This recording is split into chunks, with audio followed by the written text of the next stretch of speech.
don't hate me, it's been a while, but I'm here, I'm back, and I'm here to save you from throwing out your perfectly good clothing this spring cleaning. If you're new here, hi. Please don't go. I'm losing subscribers by the day, but I'm Sarah, and I give you runway coverage in the form of clothes you already have lying around in your closet or clothes you can find at the thrift. I had previously called this my thrift watch list. I'm working on a new name. It needs a bit of a rebrand. Not a rebrand. I hate saying I need a rebrand, but I am trying something new here. I'm gonna cover the spring summer 2026 shows, and guess what? Right now it's April 2026, so we're perfectly in the season. I'm working on a new name, but welcome back to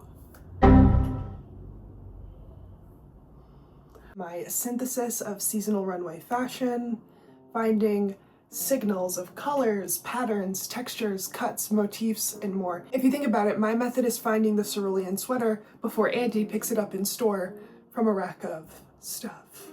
Can we start with skirts? Right off the bat, I sunk into my chair a little bit watching show after show. One, because I don't particularly own many skirts. I am 5'10", and my long legs love pants. I love the look of skirts genuinely, but a lot of times I personally have to keep pulling my skirt down or wearing long coats and never taking them off because women's wear daily rights, we're clocking back in without pants. Yeah, that's great news for me. Missoni took it a step further. Who needs pants when you have Missoni undies? And maybe that's technically a micro short. I've also noticed there's a new subgenre of skirt emerging that's more boxy or square-like in silhouette. Listen, personally for me, I know these models are tall. I don't know, I might give box diaper, and I don't mean to. I saw skirts with a more square silhouette in Marc Jacobs' collection as well, which was very fun. I got a lot of color combination inspiration, like icy blue and black, deep magenta and Alaskan blue, passion fruit yellow and baby pink. Some really cute square denim skirts came down Jonathan Anderson's debut Dior show. I'm particularly obsessed with this Loden light green and the baby pink skirt. And speaking of really highly anticipated debuts, Matthew Blessy's first Chanel collection, everything that came down a runway was either a skirt or a dress, mostly, of various different lengths, cuts, and colors. Louisa Spagnoli had some good skirt references as well. And I just know I'm not skirting to my full ability here, so this is actually encouragement for me to get out of the box. I noticed there was a lot of BDE this season. Big drape energy, yes, of course. So many ruffles, and overall a general emphasis of what layers and depths can look like on the bottom. We're used to kind of seeing it up top. I saw a lot bottoming happening. Of course, none of us have huge drapey articles of clothing lying around, but there are definitely good examples of what this looks like practically. Polo Ralph Lauren, for example, with like draping along these like really nice tailored pants, and Demula Meester as well, with adding a sheer lacy layer over a skirt. And by the way, I want to apologize to Demula Meester. I want to apologize to the Demula Meester fans. I was severely unfamiliar with her game. The collection was gorgeous and dark, but with levity and femininity as well, and these were all looks I dreamed of wearing as a teenager. But regarding ruffles, a lot of my ruffled pieces in my closet are far and few between, and most of them have like really been there for a while. Chloe was a major player this season, and Kamina Kamali did her own thing. In fact, so much of what you probably have to spring clean out you can find in this Chloe collection. Black skinny pants, maybe a floral dress from high school that's quite tiny on you, a big chunky belt, a flower power crop top. I'm making light here, but this was an interesting collection that I think played so well into the big drape energy and ruffling of it all, while still being a very singular collection. Like, this Chloe show doesn't blend in with the other collections for me when I think about SS26, and I think that's by design. No pun intended. BDE also meant big denim energy. I loved seeing denim take on new shapes and silhouettes this season. Dior specifically comes to mind with these like really beautiful jeans. This entire outfit was a standout for me. Stella McCartney as well. Stella has such good practical ready-to-wear runway looks that you can use as points of reference. Coach is always very impressive in that department as well. And then new designer I've discovered, I hope I'm saying this right, Tori Seju. I loved her collection. And of course, Versace. sister of Gianni Versace, was the creative director and designer since '97. I think it was announced last year that she was departing and Dario Vitale took over, and I was blown away. Women's wear daily rights. Vitale's Versace transposes the house's reputation for color, audaciousness, and sex appeal into more everyday garments like t-shirts, sweaters, blousons, vests, and jeans, all with an unabashed retro brio. The collection had a strong streetwear sensibility and thrift shop patina that might confound Versace's long-standing clientele. I love to see it, and I can't say I'm surprised. The secondhand market, I believe, this statistic might be wrong, don't quote me on it, I'll have to go back and fact check, but I'm pretty sure the secondhand market is the fastest growing market in the fashion industry as of right now. High fashion is starting to take stock, at least aesthetically. What do you want me to say? What do you want me to say? I love when my ethos is reflected into things that I'm passionate about. This show immediately struck out to me as Milan meets Miami-Dade County. So I was really stoked to learn that Vitale actually dug deep, visiting Gianni's homes in Milan and Miami, poring over his art collection and even handwritten correspondence to folks like Richard Avedon, and drawing new conclusions of his own. I think sometimes you get to know a person more from his stationery than from a dress the designer used. Vitale, this was a 10 out of 10 for me. Congratulazioni. Ask yourself this spring, is there something sheer and sexy I can do? Because the answer is always yes, regardless of your sense of style or your body type. Schiaparelli showed us what this looks like to the most beautiful degree. These sheer pantsuits will live on in my dreams forever. And Giorgio Armani showed us how a subtle hint of sheerness with layering completes an entire look. There was some standout sheerness in my book from Acne Studios and Andy Milameister, of course, and Isabelle Marant and Jacquemus actually showed off sheerness in something other than the typical chiffons, organzas, and tulles. All still riveting and beautiful, by the way. I can count how many sheer items I have in my closet right now, and one of them is a slip, and if I'd like to remain a free citizen, I won't wear that on its own. So really I have one. Not sure how successful I'll be in the sheer category, but you know what, I'm determined to give it my best effort. Before I get into my color and show of the season, let's talk about wildcards. Louise Trotter at Bottega Veneta. This was a heavy feeling, darker spring collection. You know, like gowns, beautiful gowns, right? And of course that like fun plexi fiber-esque texture that's been coming down. It was a debut, and I don't think it's fair to be super critical of a designer's first collection, especially at like a legacy house. Yeah, I'm realizing I'm attached to Blessy's Bottega, and you know what, that's okay, time for something new. Speaking of Blessy, and again, I'm not critical of debuts, but I will rave about them. And guess what? Wild to say, I guess, but I like the new direction of Chanel. The set design alone is enough to pique all my curiosity and interest and inspiration, and the collection was so beautiful. To be fair, right, I don't really critique debuts, but this was like a Blessy Bottega feeling Chanel, right? Which isn't surprising for the first run. I think I read somewhere that he had said that he designed this collection like it was the last collection he was ever going to make, and the passion really truly showed, especially like the closing moment with the Noir was something so very beautiful. Guys, I personally, the very first look, right, this look, I cannot stop thinking about this jacket. I have something kind of I have something a little similar. Shall I try it on for you? This is, and I love like the blue inside. What is this? Banana Republic, but it's from the thrift store, babe. Oh wait, I think it's just because I'm a brunette and like, it's a little tight on me. Yeah, I think this is petite and there's nothing petite about me. But, however, I'm wondering if there's something, little DIY action that I can do.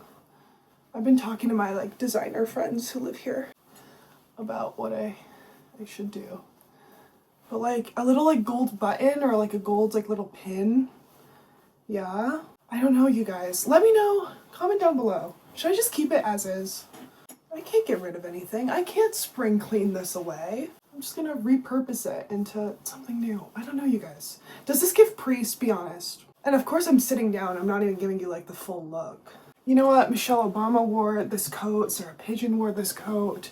And I'm Sarah, you know, and I want to wear it. So. Yeah, girl, keep crying for help, I guess. It's come to my attention that what once was the 2023 Pant of the Year, I believe it's the Melina pant by Wilfred Aritzia. Anyways, this pair of leather pants that once sold for 148 US doll hairs is now popping up at thrift stores all across America. I'm not a fan of Aritzia, to be honest. I went into there once. I was like shopping around and I went into the fitting rooms. There's no, the fitting room that you're in, that you're trying on clothing is, there's an absence of a mirror in the fitting room. You actually have to come out into this like larger communal area with clothes that you don't know might fit you, might not. You haven't, because you can't see, and share a large mirror that staff and bystanders and other mall patrons can see. Anyways, Melina pant owners, make the most of your $150 investment before donating it away or listing it on Depop and never getting any clicks or offers. I would definitely look at Hermes. Hermes had an interesting collection. Yes, it's a leather-based brand. You're gonna get a lot of leather outfit inspiration. But I honestly think if you find like a matching color boot to the pants and maybe juxtapose it with like a cute sheer top or a flowy top or a ruffle top, you'll be in good shape. Oh, can we talk about some of these designers' outfits? And I mean the closing outfit of the actual designer coming down the runway. Got some outfit inspo from Kim Becker at Isabel Marant and Toriseju Dumi of Toriseju, I hope. Someone clock me if I'm not saying that right. Her collection is up there for me, and I'm so excited to see the evolution of her craft, which leads me to my standout outfits because a lot of them are hers. Like this gray one, this navy striped one, and this Naomi Campbell opening outfit. Like that is going to be my in-office look this spring. Sorry. This one from Nanushka, love. It was, I love this like mauvey pink and black. The cream pantsuit from Schiaparelli, obviously. The brown pantsuit from Schiaparelli, obviously. This gorgeous look from Dior, and this one as well. I'll leave you with my standout color and show of the season. This might just be me personally. I might be standing alone with this one, but gray took me away this season. Every time I saw this color come down the runway, I was just really taken by its simplicity and versatility, and maybe that's because we live in such distracted, chaotic, shit don't make no sense times. So I really appreciate when something brings a touch of elegance in a linen or a lace. I just feel serene and calm. And yeah, my standout show, I'm gonna give it to Versace, of course. As devastated as I was to learn that Donatella would be stepping away, I am so excited for Dario and his team. I'm in need of a little petite bejeweled bra now. Like, that's so cool. I hope this inspired you to spring clean in a way that you take stock and play around and play dress up with things in your closet. Maybe, you know, reconsider uprooting your entire wardrobe. You know, maybe inspired you to style clothes in ways that you haven't thought of before. Thanks for spending the time, and I'll see you in the next one. Is there anything else I want to discuss before I leave here? Yeah, sorry I'm shit at posting. I'm losing subscribers every day. If you stuck around, thanks. No, but if you stuck around, thank you. I appreciate it. I do work a 9 to 5, and sometimes the 9 to 5 is a 9 to 6 or a 9 to 7 or sometimes a 9 to 8. And I don't know, this is deleted scenes here, but no, I felt really dissuaged, is that the right word? Kind of defeated in the state of, you know, talking about fashion on the internet, because I feel like so much of it is around trends, and while trends are great, trends are fun, there's just an air of capitalism and overconsumption that feels so heavy. And I've gotten the critique before of like, why are you only giving attention to these like brands that no one can afford? Right? Like, I look at it as more than just like clothing. I look at it as art and ways of composition, really. Like when you look at it as like stylists and architects look at things the same, but just with different mediums, right? They'll see the same thing in different formats. So they'll see it in textures and cuts and silhouettes and patterns, and then architects will see it in materials and lighting, in, I don't know what else architects do, you know what I mean? So there was that, and then there was also like, I, in my perfectionist nature, really like to make sure that everything that I do feels like elevated and of value to people and feels really editorial, because that's just sort of my aesthetic. That sounds crazy to say.